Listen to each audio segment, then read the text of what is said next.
Hi there, Melvin Fung here, graduated in 2023 with IB 45. I was a CS specialist at the University of Toronto and now a full-time IB mentor. Today, I'm going to answer one of the biggest questions students ask. Is the IB worth taking? I'll be talking about the opportunities it opens, the skills it develops, and the reality of the workload that comes with pursuing one of the hardest high school diplomas in the world. Firstly, let's talk about global recognition. One of the biggest advantages of the IB is that it's recognized everywhere in the world. Unlike other diplomas like AP, A-levels, and the OSSD, the IB is internationally standardized and tested at an extreme level, which means universities globally understand how difficult and valid it is. And so in many cases, a high IB score alone will guarantee admission into universities, like in Asia, UK, and Australia. So a 44 or 45 alone immediately stands out and grants admissions into schools like HKU, LSE, UCL, ICL, compared to systems like AP, OSSD, or A-levels, where top grades are easier to attain and therefore aren't valued as much. A top IB score carries far more meaning globally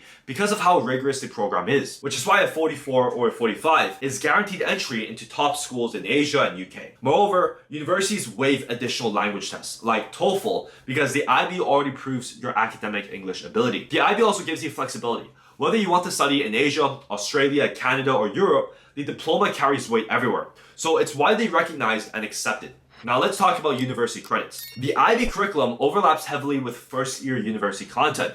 Because of this, IB students will receive transfer credits before even entering university. Personally, I entered university with 2.5 credits out of the 20 to graduate. So I was an entire semester ahead of all my peers before I even stepped foot on campus. But the bigger advantage wasn't just the credits. It was being academically ahead. Whatever major you're in, most of your first year peers will be learning the concepts for the first time. Whereas if you've taken that subject already in the IB, you will have already learned it, unlike A-levels, AP, and OSSD. So if you've taken math, then you'll be ahead in the first year of math. If you've taken bio, you'll be ahead in the first year of bio. This is because IB students have already seen much of that content before in the IB. So the first year of university is going to be smooth sailing, as you don't have to study as much. I did CS in the IB, and the entire first year of CS, I didn't even study, as I learned every concept already during high school. Whereas all my classmates were stressed out, going to extra help sessions, asking a teacher, studying for hours a day because that was their first time coding. So this is what I like to say.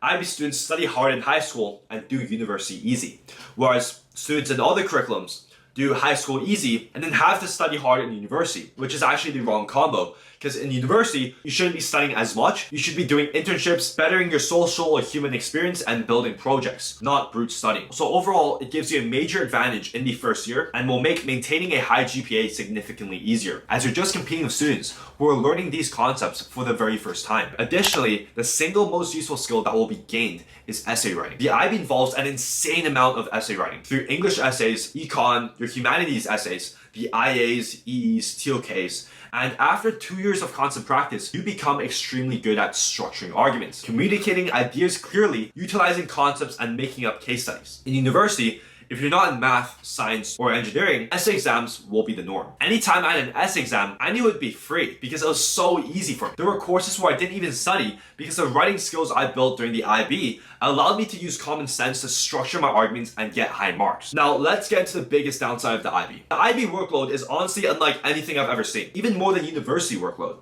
There are constant tests every week or every couple weeks that determine your predicted grades. The pace is relentless.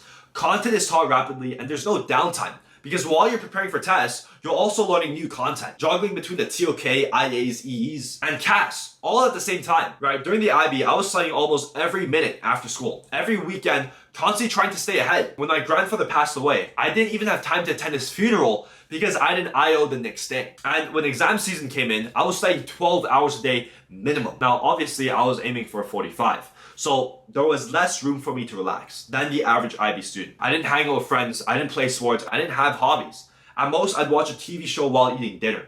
But that was it. For 2 straight years, my life was literally just studying. What really shocked me was when I went into university and talked to students from other systems. So AP, A-levels, OSSD, even Gaokao. Most of them told me their systems were easy to score high marks in. And so they only studied a few hours here and there and had time to enjoy life normally. The contrast for the workload between the IB and other systems were massive. The IB is genuinely work because of the sheer amount of content and pressure. So then the question comes, why would anyone willingly choose something this difficult? Now obviously there are advantages like I stated before. Guaranteed admission into universities with high marks, instant credits, and getting ahead on your first year. But after reflecting on it further, I realized IB actually develops 4 key traits in students that most people will never develop in their life. And this is actually far more beneficial than the advantages stated before, where IB students graduate much smarter and sharper than any other student out there. IB develops 3 key traits. The first trait is discipline. When you force yourself to study for long hours every single day for 2 years straight, you train your mind to operate regardless of motivation. You become capable of doing things even when you don't feel like doing them. That discipline carries into everything forward: university, business, work,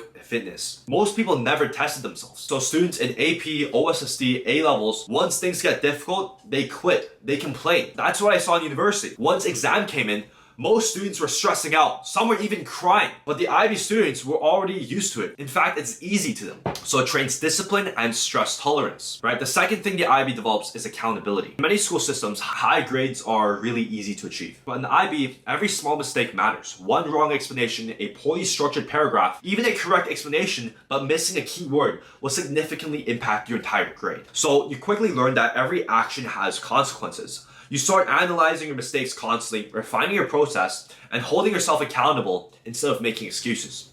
Over time, that mindset extends beyond academics and into your daily life. And having the mindset to constantly calibrate and improve simply makes you a more successful person in the long run for anything. And finally, the IB creates high achievers. Almost every IB student I've met wants something bigger out of life. They want success, impact, achievement, purpose. Because after enduring that level of workload and sacrifice, you naturally develop greater ambitions, right? Meanwhile, I notice many students from other systems drifting through life more casually and really just staying like that for good the rest of their lives. Because in their system, all they ever did was go to school and then scroll on their phones all day, study occasionally without ever pushing or testing themselves. Whereas the IB literally forces you to discover what you're actually capable of. Another thing I appreciate about the IB is that it constantly trains you to think critically and creatively. It forces you to think outside the box.